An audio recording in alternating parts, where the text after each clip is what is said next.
Hi friends, आज की इस वीडियो में हम जानेंगे कि क्यों गंगा में ही अस्थियों के विसर्जन को मोक्ष का कारण बताया गया है। क्यों गंगा में अस्थियां विसर्जन करने से व्यक्ति को मोक्ष की प्राप्ति होती है। तो दोस्तों, जैसा कि आप जानते हो कि 1 जून सोमवार के दिन गंगा दशहरा है और क्यों इसमें अस्थियों का विसर्जन करके उसे मोक्ष देने वाली माता माना गया है, आइए देखते हैं। कहा जाता है कि इस दिन गंगा स्वर्ग से पृथ्वी पर उतरी थी। सनातन धर्म में गंगा को मोक्षदायिनी कहा गया है।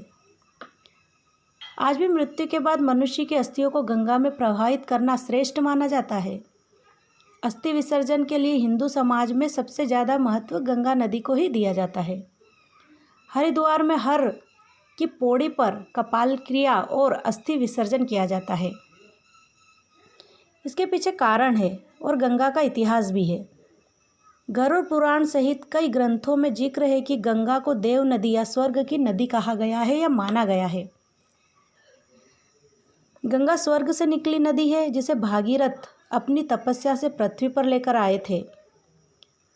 माना जाता है कि गंगा भले ही जाकर समुद्र में मिल जाती है, लेकिन गंगा के पानी में बहने वाली अस्थि से पितरों को भी सीधे स्वर्ग मिलता है।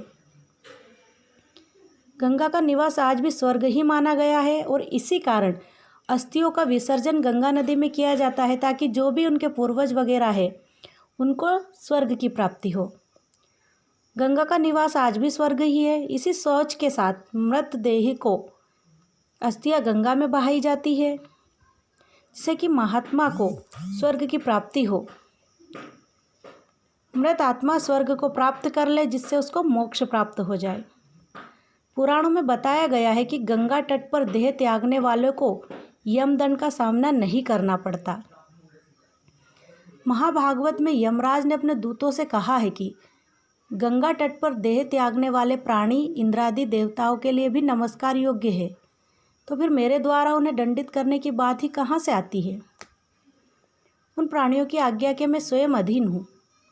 इसी कारण अंतिम समय में लोग गंगा तट पर निवास करना चाहते हैं, ताकि उन्हें स्वर्ग की प्राप्ति हो सके।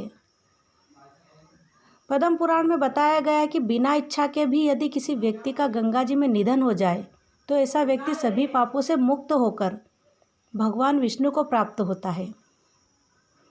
गंगा में अस्थि विसर्जन के पीछे महाभारत की एक मान्यता है कि जितने समय तक गंगा में व्यक्ति की अस्थि पड़ी रहती है, व्यक्ति उतने समय तक स्वर्ग में वास करता है। तो दोस्तों, गंगा नदी से जुड़ी ये कुछ बातें थी कि क्यों इनकी जो अस्थियां है विसर्जन गंगा में ही की जाती है। इसलिए की जाती है दोस्तों, अब आपको पता चल गया होगा कि लोगों को स्वर्ग की प्राप्ति हो सके, क्योंकि जो हमारी गंगा नदी है उसका जो निवास स्थान है वो स्वर्ग को बताया गया है।